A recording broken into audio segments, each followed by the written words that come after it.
Ok. Roberto Sáenz es profesor de la Universidad de Colima, del Autónoma de Colima, y hizo su carrera, su licenciatura en la Autónoma de Ciudad Juárez. Después se fue a hacer una maestría a la Universidad de Texas en El Paso y el doctorado lo hizo en Iowa. A él, en realidad, casi coincidimos en el lugar donde yo hice el doctorado, porque él se fue a trabajar con Julia Go, que fue estudiante de doctorado cuando yo estaba también estudiando ahí. Y entonces somos realmente vecinos de área, porque íbamos así al mismo grupo tal cual. Nos va a hablar hoy de la dinámica de la resistencia a antivirales. Gracias, Natalia. Buenas tardes. Bueno, como lo menciona Natalia, también ver en la diapositiva, mi charla está titulada Dinámica de la resistencia a antivirales. Y aquí debería de agregar para VIH. Estoy utilizando el VIH como un ejemplo donde podemos utilizar todo está parametrizado en términos de VIH, pero en realidad las ideas se pueden trasladar a prácticamente, claro, hay ciertas diferencias, pero se puede trasladar prácticamente a cualquier enfermedad viral, no enfermedades bacterianas, porque las bacterias se comportan más que son más latosas. Pero en fin, les cuento primero la historia, unas cosas de la historia importantes para el resto de mi charla. Primero, el virus de inmunodeficiencia humana. Sabemos varias cosas de ellos, sabemos el tipo de virus que es, la familia, sabemos que infecta ciertas células del sistema inmunológico, importantes a la hora de la defensa de los infecciones. Eventualmente puede causar el síndrome de inmunodeficiencia adquirida. Esta parte es importante. La infección ocurre por transferencia de fluidos corporales. Esta también es todavía más importante y va a volver a aparecer más al rato. Hay 3 fases de la infección: aguda, crónica y ya cuando se ve el síndrome, ¿no?, del SIDA. La etapa aguda es cortita, dura unas cuantas semanas. La etapa crónica estamos hablando de años y SIDA son unos cuantos meses. Entonces, eso lo podemos ver en este diagramita, donde en rojo tenemos mediciones de carga viral del virus. ¿Sí? Entonces, lo que pueden observar es que al inicio de la infección, primeras semanas, hay una cantidad importante de virus. Prácticamente la carga viral está aumentando, esto está en escala logarítmica, entonces esto está aumentando exponencialmente, ¿okay?, hasta que llega a un punto máximo, ¿okay?, que de hecho coincide, si nos vamos a la otra escala, acá estamos graficando estas células CD4, que son precisamente las células del sistema, que son los principales hospederos del virus, las que infectan. Coincide, les decía, este punto máximo coincide con el punto mínimo de esas células. Es decir, prácticamente la infección se desacelera porque ya no tiene tantas células aquí en infectar. Pues, por ejemplo, estos sí han estudiado modelos de enfermedades, de transmisión de enfermedades entre individuos, los modelos clásicos, ¿no?, de y todas estas cosas. Recordarán este comportamiento, ¿no?, donde ven un punto máximo, disminuye. Lo que pasa después puede ser distinto, pero es más o menos el comportamiento que hay en infecciones. Entonces, después de eso, que es la etapa aguda precisamente, viene la etapa crónica, donde parece que no sucede nada. O sea, parece que el virus está ahí nada más en periodo latente, o escondido, o lo que sea. En realidad se ha mostrado, de hecho con modelos se ha demostrado que en realidad está pasando un montón de cosas. O sea, en este periodo de tiempo se pueden encontrar los parámetros cinéticos de la transmisión del virus, de la replicación del virus, y hay una cosa así como 10 a la 10 virus generándose por día, ¿no? Entonces, un montón de cosas pasan, simplemente lo que sucede es que están en equilibrio, ¿no? esté en equilibrio cómo crecen los virus y qué tan rápido se mueven, qué tan rápido están interactuando con las células a las que infectan. ¿Okay? Eventualmente eso se rompe, algo pasa, ¿sí? Y entonces empieza el síndrome de inmunodeficiencia reactividad. Bueno, esto seguramente han escuchado, es una pandemia, el virus anda por todos lados, montones de gente se siguen, estos son números medio viejos, ¿no? Ya son 8 años, pero estamos hablando de millones de nuevas infecciones, todavía. Entonces sigue siendo un problema actual.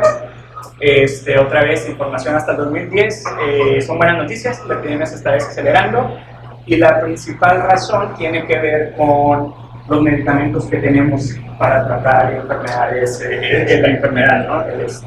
O la infección, ¿sí?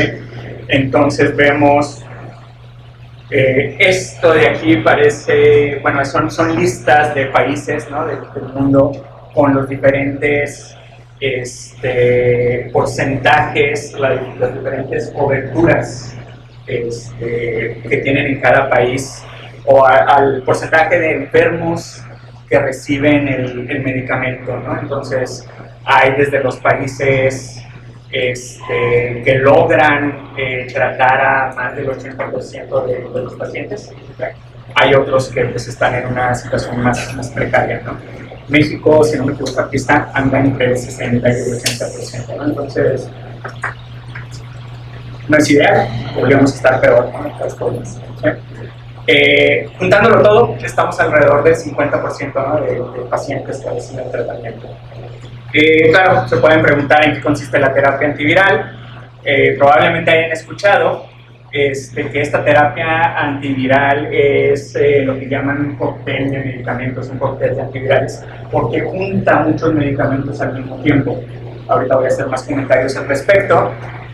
Los medicamentos atacan o pueden atacar diferentes etapas de la replicación del virus. Bueno, ya sea la replicación o la infección de nuevas células. Entonces hay, por ejemplo, los más fáciles de entender, inhibidores de entrada. ¿Okay? El medicamento inhibe que el virus se entre a la célula. ¿Okay? Eso es lo que hace el medicamento. O hay inhibidores de transcriptasa inversa. La transcriptasa inversa es una enzima del virus que lo que hace es traducir el virus de RNA, pues, DNA, bueno, lo necesita en la replicación. El medicamento inhibe esa enzima. Entonces, ahí está otra manera en que detiene la replicación del virus. Y hay otros más por ahí, ¿no? Los medicamentos, claro, esta parte es importante, ¿no? Controlan la progresión de la enfermedad. Una persona enferma puede vivir más tiempo, ¿no? Eso es lo que hemos visto. Hoy en día, por ejemplo, alguien infectado con el VIH puede llevar una vida prácticamente normal, ¿no? Siguiendo estos tratamientos. Disminuye la mortalidad, lo mismo, ¿no? Puede vivir muchos más años de los que viviría sin recibir medicamentos, que son ¿cuántos? ¿No? 7 o 8 tal vez. Y todavía más interesante, esto es relativamente reciente, se mostró que también siguiendo estos medicamentos se logra reducir todo riesgo de transmisión. ¿Okay? Entonces, esto es en particular importante para el desarrollo de la epidemia, ¿no? Podemos controlar el crecimiento de la epidemia tratando a los enfermos. ¿Eso es para cualquier variante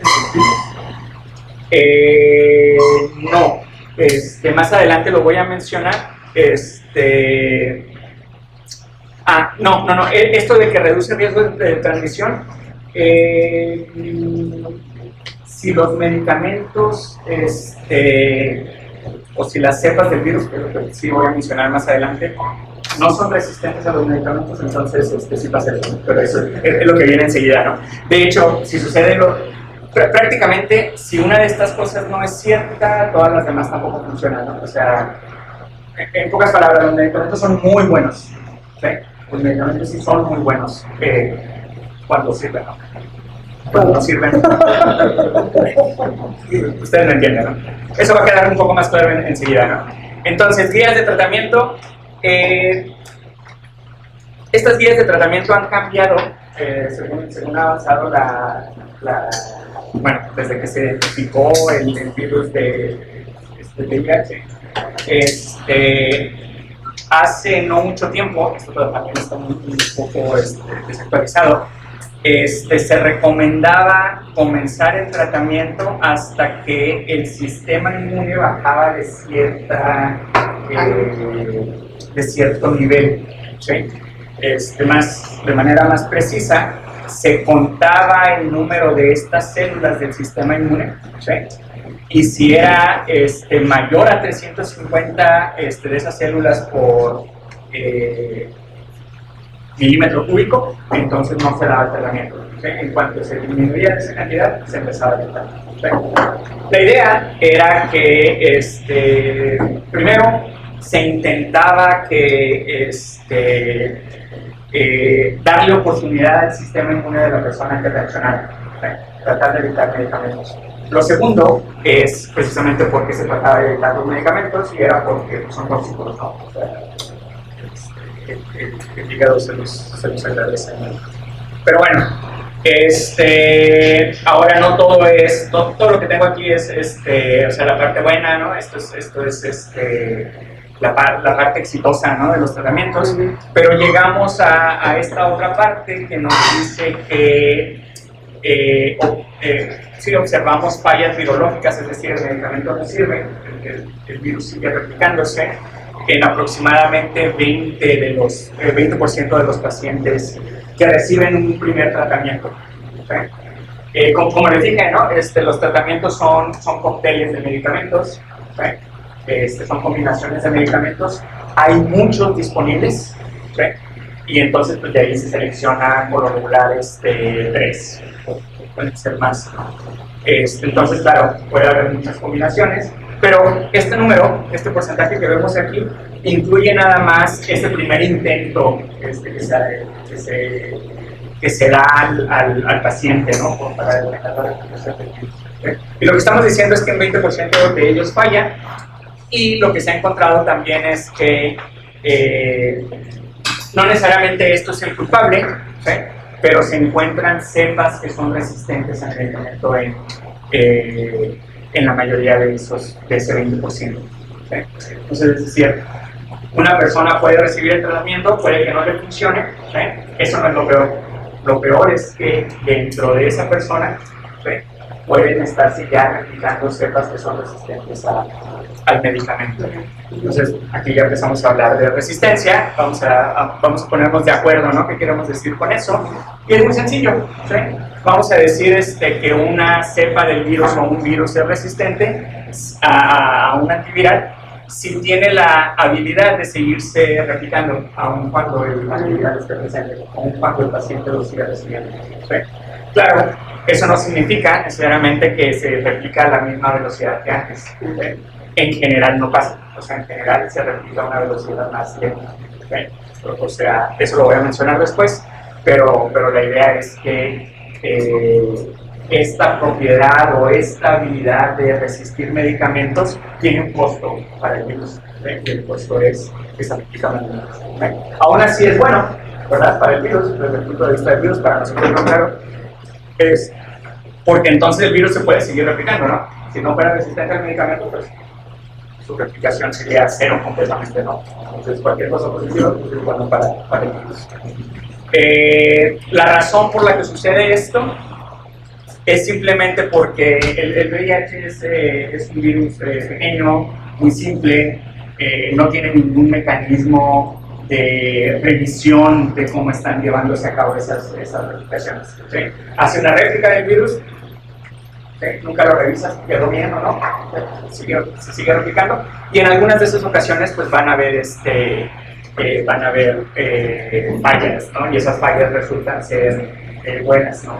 En ciertos ambientes, ¿sí?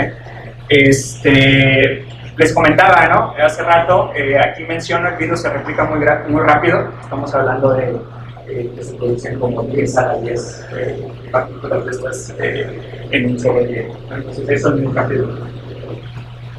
Bien.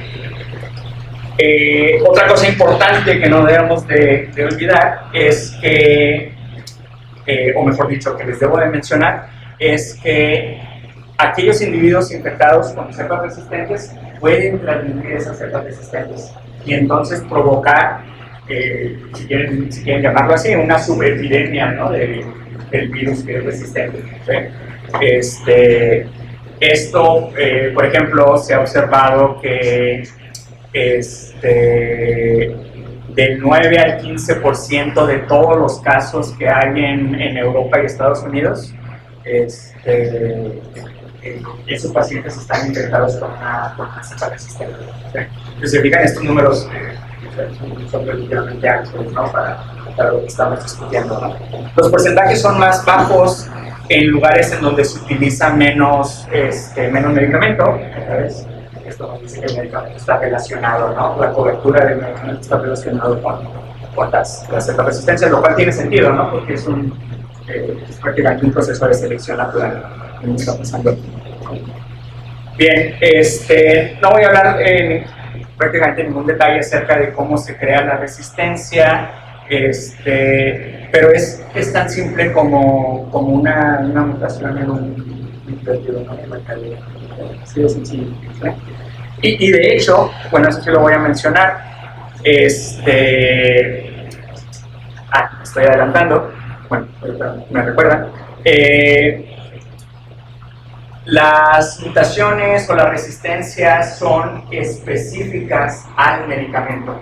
¿Okay? Entonces, hace rato les dije, la terapia antiviral son combinaciones de medicamentos, ¿okay? Las resistencias son por medicamento. ¿Okay? Entonces, si quieren tener una cepa que sea resistente a una combinación de 3 medicamentos, pues tienen que esperar a que la cepa cada vez vaya mutando, vaya evolucionando a una cepa que sea resistente a uno, luego a los 2 y luego finalmente a 3. Creo que rara vez pasan las mutaciones más de uno, ¿no? Entonces, por ejemplo, van a tener esto sí les había dicho, ¿no?, de hace rato, aquí sí está la información. Están bien identificadas las mutaciones que se necesitan para que el virus sea resistente a un medicamento en particular. ¿Okay? Aquí hay varios ejemplos. Este de acá, por ejemplo, para un inhibidor de transcriptasa inversa, este es el nombre, ¿no?, del medicamento, la midubin. Esta es la mutación que necesitan, ¿no? No se preocupen qué significa, está identificada. ¿Sí? Otros ejemplos por allá. Y hay una lista grande, ¿no?, de esas cosas. O sea, todo eso se conoce bien. ¿Sí? Entonces, por ejemplo, si recibimos a un nuevo paciente, podríamos hacer algún análisis de este tipo, ¿no?, para ver secuencias, etcétera, ¿no?, y poder decir a qué cepas, a qué medicamentos son resistentes, ¿no?, o la cepa que está infectada es resistente. ¿Sí? Claro, se imaginarán que hacer ese tipo de exámenes, ese tipo de pruebas es costoso, ¿no? Y que solo se hace en países que les sobra dinero. Bueno, ¿sí?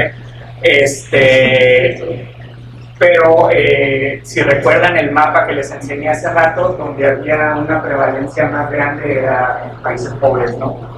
En África, ¿sí?, en África subsahariana. Entonces, definitivamente ahí no se hace. ¿Okay? Luego vamos a regresar a esa parte, ¿no?, de para qué nos sirve lo que estamos haciendo en ese sentido. Bien, entonces el primer antiviral que estuvo disponible, le pusieron este nombre, Cirudil, ¿sí? Apareció a finales de los 80s, era un inhibidor de la transcriptasa inversa, el ejemplo que les di hace rato.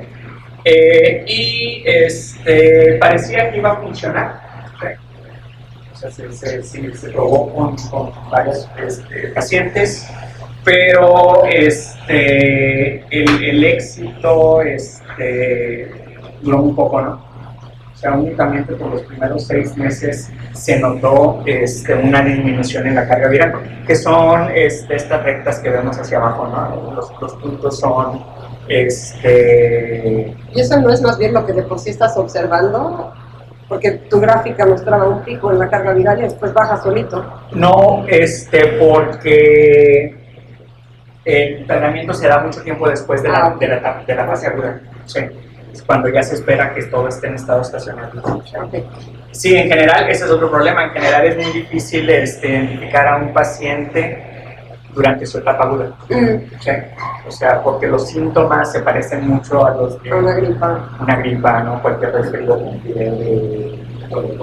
etcétera. Entonces es hasta después que empiezan a aparecer otro tipo de síntomas relacionados con el sistema inmune, ¿no? O la mala función del sistema inmune, donde empiezan a sospechar que puede ser esta cosa. ¿Sí? Entonces no, esto sí es disminución de la carga viral gracias al medicamento, pero otra vez eso deja de funcionar pronto. ¿Sí? Y pues no duró mucho tiempo la gente en darse cuenta que era por culpa de resistencia, o sea, que habían aparecido cepas que eran resistentes. Entonces también no duró mucho tiempo en que los matemáticos se dieran cuenta e empezaran a proponer modelos matemáticos para tratar de describir lo que estaba pasando.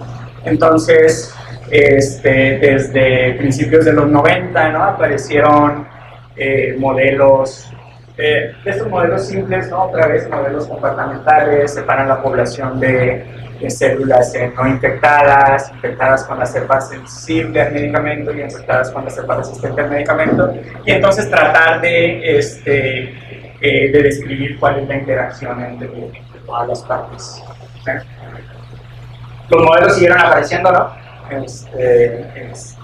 Y bueno, o sea, tenían distintos propósitos.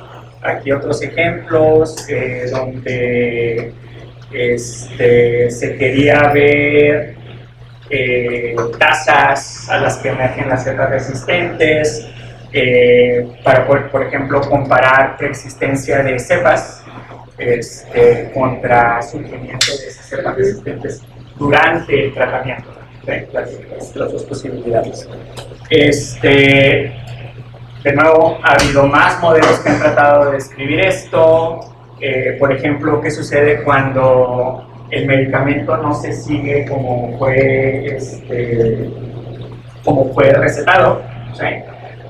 No sé si lo recetan cada 12 horas, por ejemplo. ¿Qué pasa cuando dejan pasar un día, ¿no? Si no se pone un metro, etcétera, etcétera? Entonces se han estudiado ese tipo de cosas a diferentes niveles. Por ejemplo, creo que tiene que ver con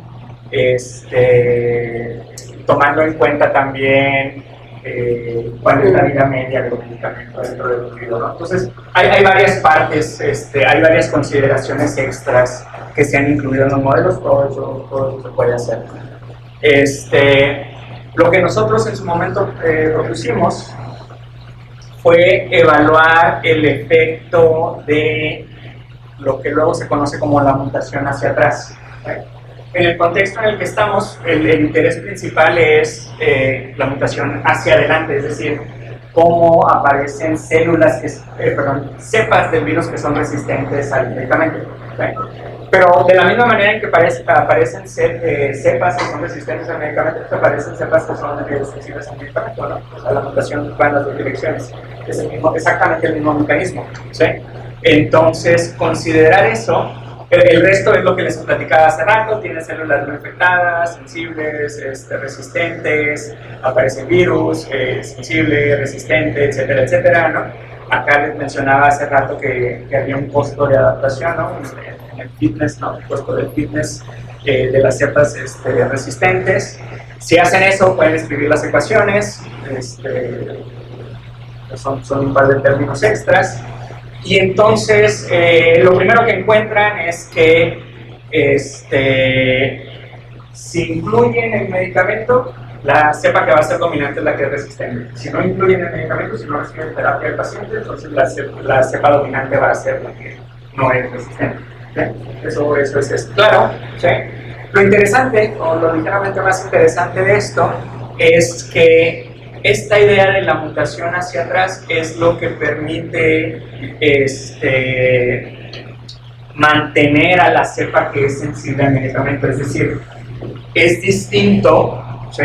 Es distinto el caso de un paciente que comenzó con una cepa sensible al medicamento, eventualmente desarrolló resistencia, se detiene el medicamento, ¿sí? Prácticamente de manera inmediata va a regresar la cepa sensible del medicamento hacia el lado dominante. ¿Sí? No es necesario esperar Eso es porque generalmente se mantiene una población de esas cepas, entonces simplemente puede perseguir. Exactamente, sí. Sí, la idea de esta tasa de mutación hacia atrás es mantiene siempre, ¿no? En realidad no hay una mutación hacia atrás, lo que hay es que suspendes la presión selectiva. Eso cuando suspendes el medicamento. ¿Sí? Okay. Pero la mutación hacia atrás es lo que permite que sobreviva el virus, que se mantenga. A niveles muy bajos, pero está ahí. ¿Sí? Entonces está esperando cualquier oportunidad para que, pues, para cuando mejore la situación, que las condiciones sean favorables. Bien, ahora nos podemos preguntar, todo lo que discutimos tiene que ver con lo que sucede dentro de un individuo, cómo utilizamos esto para saber cómo se propagan estas cepas en la población. ¿Sí?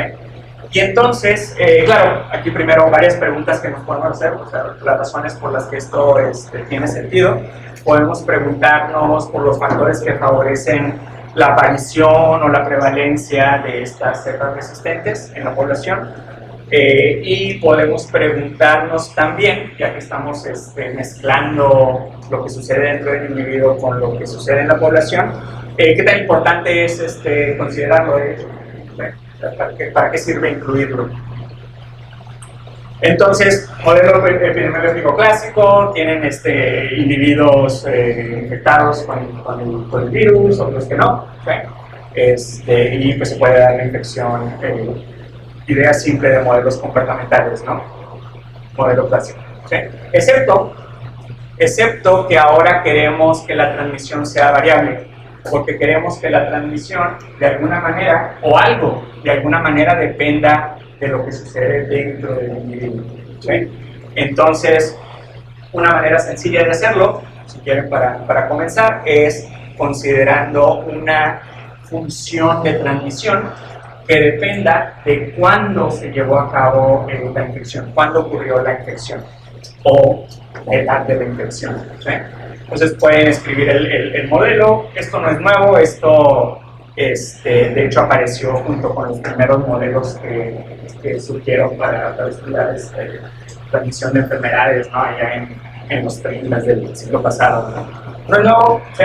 La diferencia, claro, es que nosotros tratamos de parametrizar todo el modelo para este caso en especial. ¿Sí? Entonces hacemos lo siguiente, pensando a nivel poblacional, hacemos nuestros compartimentos, ¿sí? Individuos susceptibles. Ahora hacemos dos grupos, aquellos infectados con las cepas resistentes, los infectados con las cepas sensibles. Hacemos subgrupos de esos, los que no reciben tratamiento, los que sí. Y de los que son infectados con cepas sensibles, hacemos tres grupos ahora, los que no reciben tratamiento, los que sí reciben y para los cuales sí sirve, porque sabemos que hay muchos para los que sí sirven. ¿Sí? Y bueno, estos son los que les tocó en la clase la mala suerte, ¿no? De recibir medicamento, pero para los cuales se desarrolla la resistencia, ¿no? Entonces aquí no sirve el medicamento. Fíjense que aquí estoy simplificando lo que sucede, ¿sí? Porque nada más estoy hablando de resistencia y no resistencia. ¿Sí? Entonces me estoy brincando toda esta idea de que la resistencia es específica a medicamentos individuales, ¿no? Claro, hay que empezar en algún lado, ¿no? Bien, entonces, ¿de dónde sacamos información de esta función de transmisión? Lo que sabemos, lo que han encontrado antes, es que la transmisión, ¿sí? La tasa de contagio, efectivamente es una función de la carga viral. Más explícitamente, de la carga viral en la etapa crónica, en ese estado estacionario. ¿Okay? Nosotros vamos a usar un poquito de ese conocimiento, vamos a suponer que esa tasa de contagio de hecho es una función de la carga viral siempre, en todos lados. ¿Sí? Y más adelante va a haber otro extra, ¿no? También lo que han encontrado es que la duración de esa etapa crónica es una función de la carga viral. Noten acá, no lo mencioné, bueno, pueden verlo de la función, pueden verlo también de la gráfica, que según aumenta la carga viral, aumenta la tasa de contagio, tiene sentido, ¿sí? Pero esto tiene una asíntota aquí, ¿no? Una asíntota horizontal, tiene un tope, ¿no? Del otro lado, ven lo mismo, pero al revés. Ahora, la duración de ese periodo, de esa etapa crónica, es decreciente según aumenta la carga viral, ¿sí?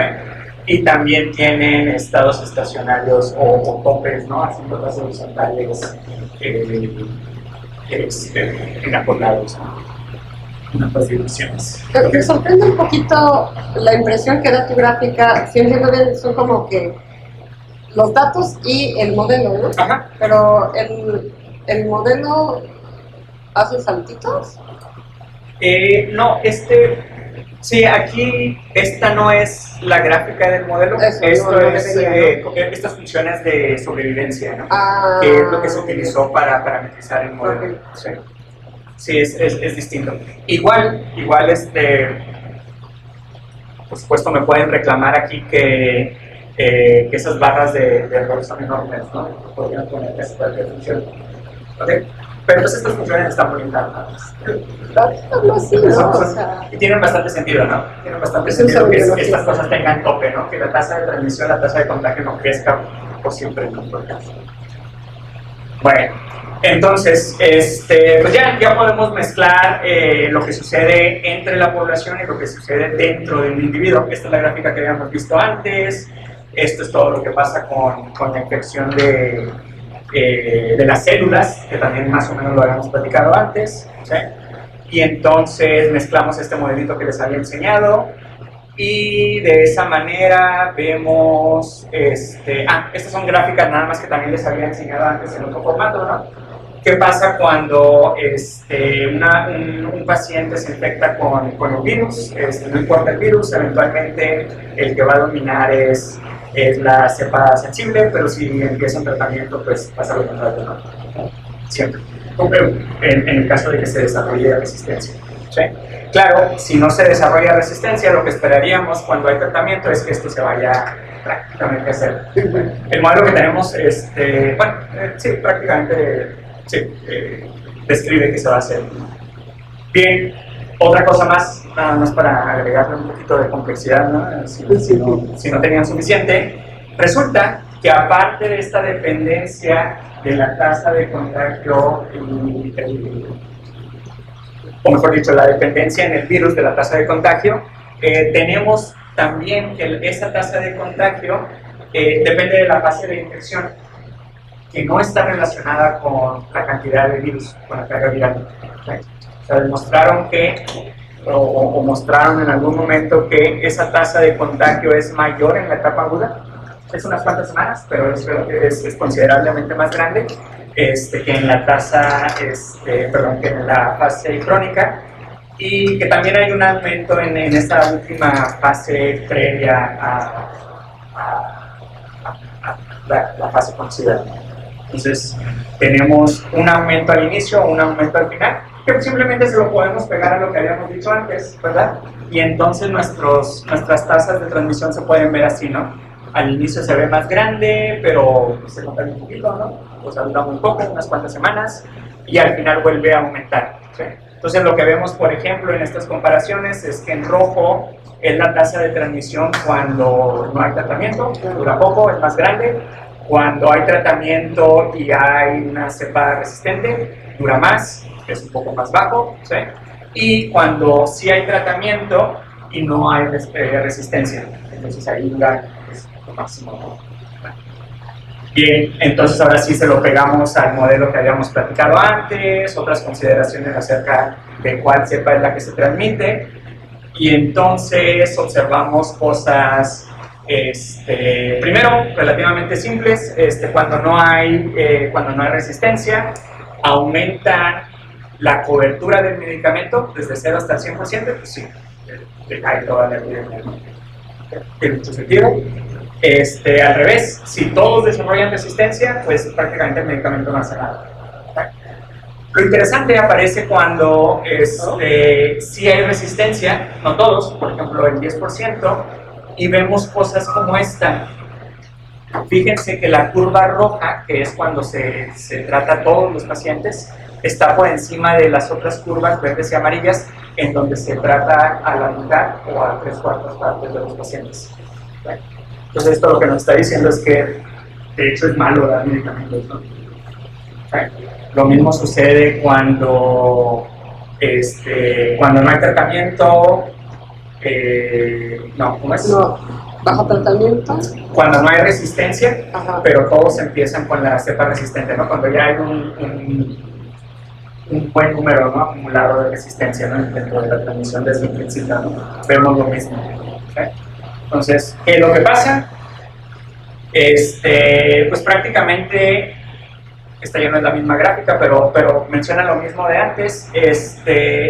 Prácticamente al dar tratamiento a todos los pacientes estamos quitando la oportunidad de que haya transmisión de la cepa que es sensible, para los cuales hay oportunidad de que el tratamiento sirva.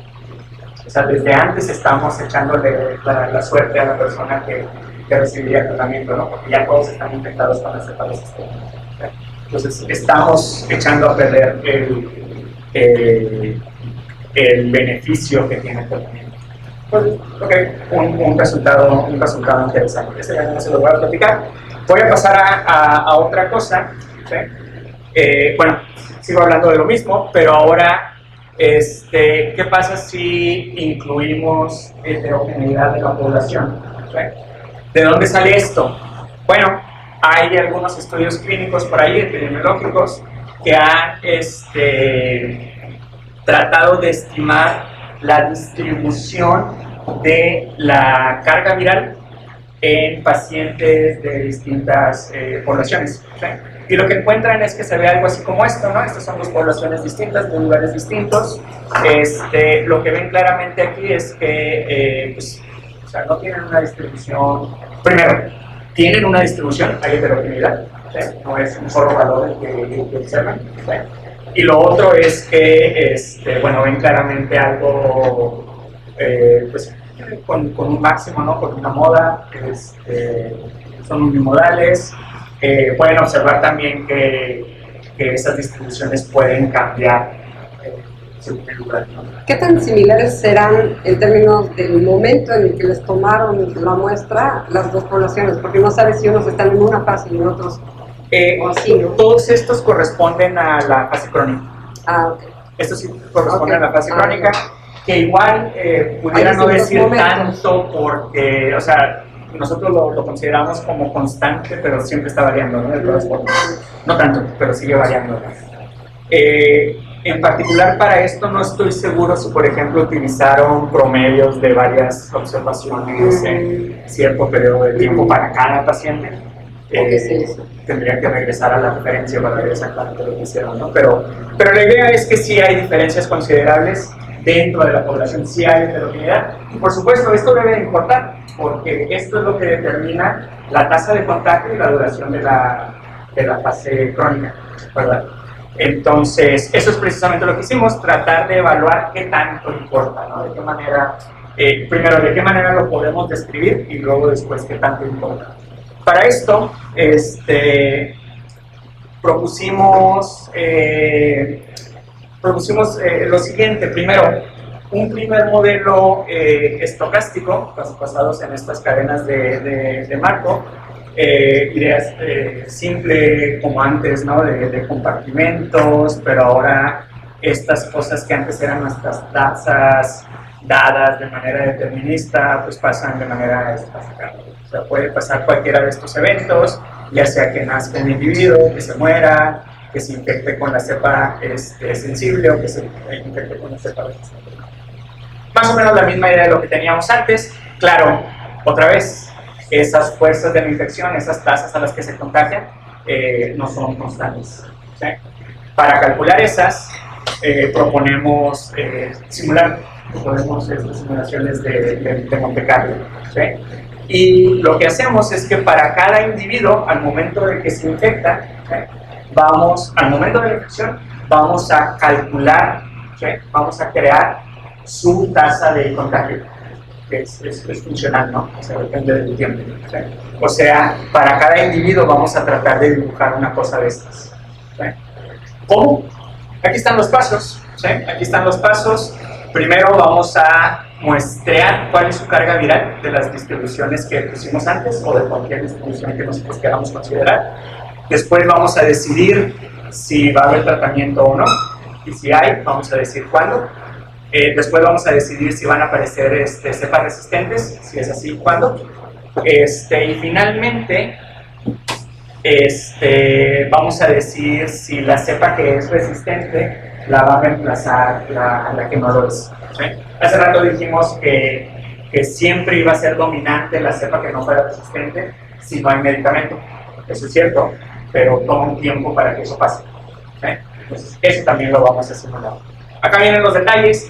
Una vez que hacemos eso para cada individuo, pues lo juntamos todo en pues, una tasa de contagio acumulada o en la fuerza de la infección, ¿no? Que es lo que va a crear las nuevas infecciones. ¿Sí? Claro, esto todavía separado en cepas resistentes y cepas sensibles. ¿Sí? Entonces nuestras tasas de contagio acumuladas pues finalmente se van a ver como que esas cosas, ¿no? Ahorita más detalles de eso. Bien, entonces los puntos que les dije, aquí los repito. Carga viral se muestra la distribución poblacional, por ejemplo ese valor, con ese valor calculamos la tasa de contagio y la duración. Luego si el medicamento es administrado, hace rato les había dicho, y estoy siguiendo eso en esta idea, les había dicho que una recomendación es que no empezara el tratamiento hasta que la cantidad de estas células bajara de 350, y hay estimaciones o observaciones clínicas, ¿no? De qué tan rápido sucede eso. Entonces las observaciones son las escaleritas de aquí, ¿no? Para hacer más fácil las cosas, y esas dependen, los diferentes colores dependen de las cargas virales. Entonces de hecho también eso depende de la carga viral. O sea, vayan acumulando aquí información, ¿no? La carga viral es importante. Esa va a ser les adelanto, ¿no? Esa va a ser una conclusión de la charla. Depende de las cargas virales qué tan rápido la cantidad de células del sistema inmune baja de 350. ¿Sí? Y claro, la idea es que entre más alto sea, la roja, más rápido se llega a menos de 350. Bien. Entonces, si aparece la cepa resistente, o sea, para esto prácticamente echamos un volado, ¿no? Nosotros decidimos qué tan probable es de que aparezca, pero una vez de que decidimos de que aparezca, el tiempo de cuándo aparece lo tomamos del modelo de la dinámica lento del historiador que les había mencionado antes. Para el tiempo de reemplazo de la cepa resistente, es decir, si tienen cepa resistente y no dan medicamento, eventualmente aparece la cepa sensible. ¿Cuándo? Esto lo tomamos también de observaciones clínicas en la literatura. Y si hay resistencia, lo que hacemos es considerar ese costo de adaptación. ¿Sí? Y lo que hacemos es simplemente disminuir la carga viral que habíamos muestreado. ¿Sí? Nosotros también le ponemos un parámetro a qué tanto lo disminuimos, ¿no? Y con eso creamos las nuevas tasas. Entonces, la tasa de contagio, ejemplos de tasas de contagio pues, se ven más o menos así, ¿no? Me voy a apurar porque me está acabando el tiempo. Y entonces, por ejemplo, si producimos simulaciones de lo que les platiqué, pero sin considerar el medicamento ni considerar cepas resistentes, pues lo que ven son las curvas de epidemias comunes, ¿no? En donde se alcanza un valor estacionario, ¿no? Esta es la cantidad de individuos infectados. Aquí agrego también infecciones acumuladas porque después necesitamos hacer comparaciones. En este caso, por ejemplo, vemos que para una de las poblaciones en azul, ¿sí? La epidemia ocurre antes, ¿sí? Y parece que a niveles un poquito más altos, después llega a un nivel más bajo que la población en negro, ¿sí? Pero si tomamos en cuenta el número de infecciones acumuladas, la azul es más alta. Entonces, ¿sí? Esta gráfica de acá nos da una manera de comparar, ¿no? O sea, qué sucede en cada una de las epidemias. ¿Sí? Entonces, si ahora agregamos medicamento, pero se lo damos a todo el mundo y no hay resistencia, pues otra vez ocurre lo que creemos que debería de ocurrir, es decir, la cantidad de individuos infectados disminuye. Se va a hacer eventualmente, ¿no? Noten que aquí se nota, bueno, que se observa más variabilidad, ¿no? No importa. Infecciones acumuladas, pues llega a un punto donde ya no está cambiando. Ahora, para la curva gorda negra también hay mucha variabilidad que ahorita mencionado, ¿verdad? Sí, exacto. Esta línea punteada es el fin de la curva negra, de la región negra por abajo. Sí, hasta aquí se ve. Pensé que era como tu media. No. Estos quedan completamente encimadas, entonces para tratar de decir algo acerca de hasta dónde llega, es esta de acá. Sí. Luego, claro, acá también la idea de la variabilidad se puede estudiar, se puede hacer con más detalle, pero tiene que ver con los números, ¿no? Son números más pequeños, entonces esperamos que esto varíe más, ¿no? Son simulaciones estocásticas, recuerden. Podemos evaluar, por ejemplo, qué tanto tiempo pasa hasta que la cantidad de células inmunes, estas CD4, baja de 350 para cada una de las poblaciones. Acuérdense, una tenía carga viral más alta que la otra, la más alta era el azul, y lo que vemos es que, pues claro, lo que esperábamos, ¿no? En la mediana de esas distribuciones, para la población azul es 1.7 años y para la otra es 2.1. O sea, recibe medicamento más pronto, ¿no?, que las otras. Y eso es más o menos lo que hace que pues, estas cosas queden más o menos igual, ¿no? O sea, igual, excepto la variabilidad. Bien, ahora ¿qué pasa cuando tienen 100% de medicamento, pero ahora 10% de que aparezcan las cepas resistentes? ¿Sí? Lo que notan es esto, en azul, aquí hace una cosa medio rara, luego platicamos de eso. Y eventualmente parece que está por encima de la otra, ¿sí? Eso se nota más en las infecciones acumuladas. La azul es claramente mayor que la negra y parece que sí está creciendo más rápido que la otra, ¿no? Entonces, ¿de dónde salió eso? De la resistencia. Si notan aquí, estamos graficando, bueno, aquí le pongo infectividad de las cepas sensibles. Esto es prácticamente lo que antes le llamé la fuerza de infección, ¿no? La tasa de contacto acumulada de la cepa sensible, y estas se parecen mucho, pero si ahora ven la que corresponde a las cepas resistentes, aquí es donde está la diferencia. ¿Sí? Entonces, esta diferencia que ven acá, ¿sí?, cuando recuerden, antes no notábamos casi diferencia, ¿no? Se comportaban muy parecidos, ¿sí?, las dos poblaciones. Ahora no. Ahora hay una diferencia clara y es por culpa de la resistencia. ¿Sí?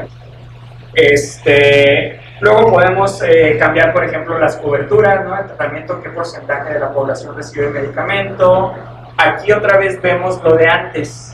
La curva roja, que corresponde al 100%, está medio encimada, no tanto como antes, pero está medio encimada a la curva amarilla, que es de 3/4 de la población. ¿Sí? ¿Y de dónde viene la diferencia? De la resistencia. ¿Sí? Podemos hacer varias cosas más, por ejemplo, cambiar ese grado de adaptación, ¿no? Ese fitness de la cepa resistente. Lo que notamos es que para que la cantidad de infección aumente, necesitamos un fitness mínimo, ¿no? Lo cual tiene sentido, ¿no? El virus, esta cepa resistente del virus, tiene que tener un mínimo de qué tan bueno es replicándose para que produzca una epidemia, ¿no? Aquí, por ejemplo, pueden tratar de evaluar o poner esto en términos de LR0 para aquellos que han estudiado modelos epidemiológicos, el LR0 que le corresponde a esta cosa.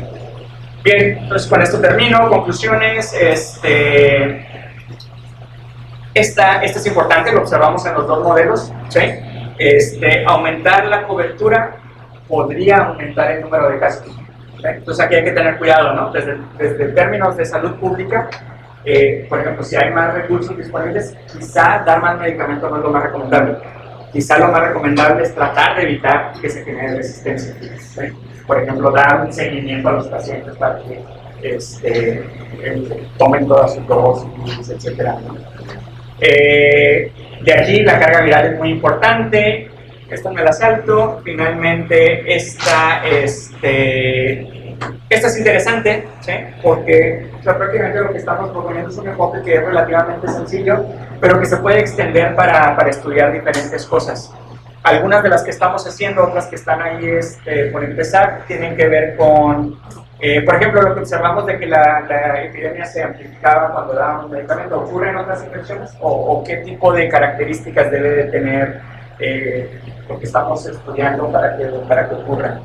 Efectos de cuándo iniciar la terapia, qué tan útil sería utilizar, por ejemplo, pruebas clínicas para identificar resistencia antes de dar medicamento, por ejemplo, ¿no?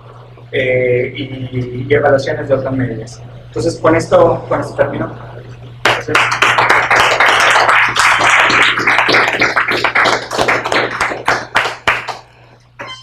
¿preguntas para Roberto? Yo tengo millones, ¿sí, no? No sé si podrías explicar lo que pasaste. Una vez que pasaste. ¿Puedo explicar?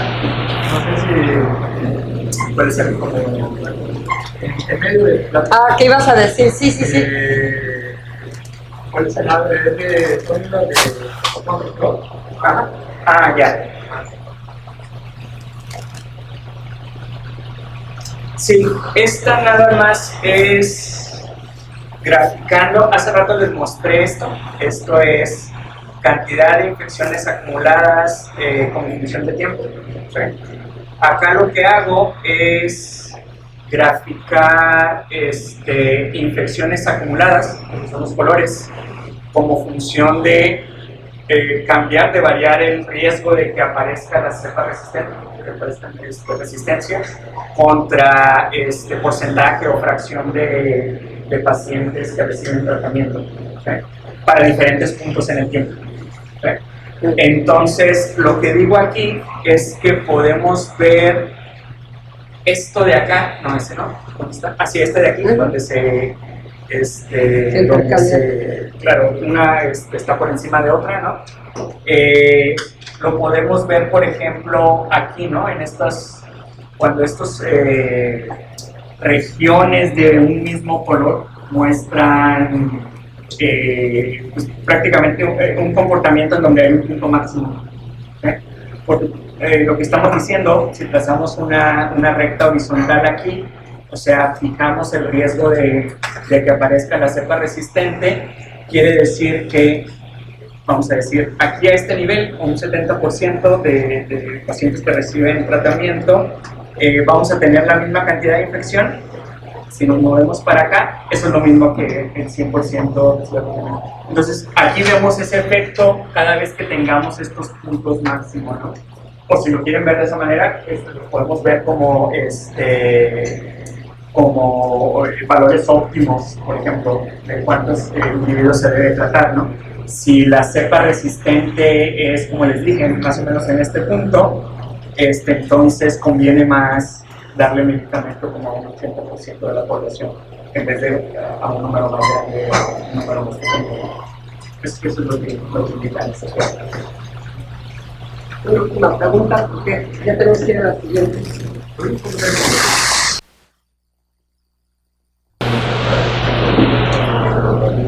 Ajá. Las ecuaciones. Ajá.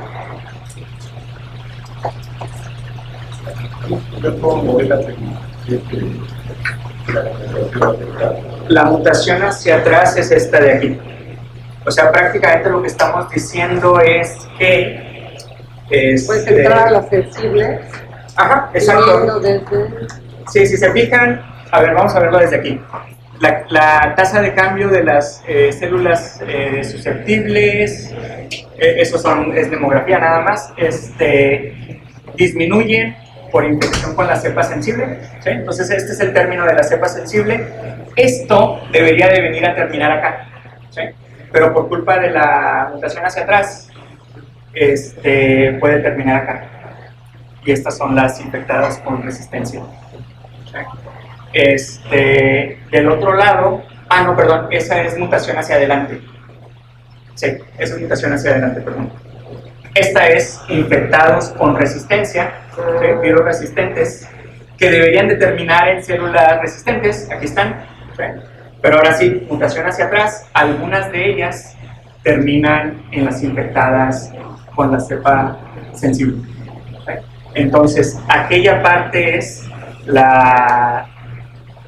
esta de aquí es la mutación hacia adelante y esta de acá es la mutación hacia atrás. ¿Se ha trabajado en la culpabilidad? Sí, sí. ¿Estabilidad local? Hay estabilidad local, ajá, global, creo que no lo demostramos, ¿no?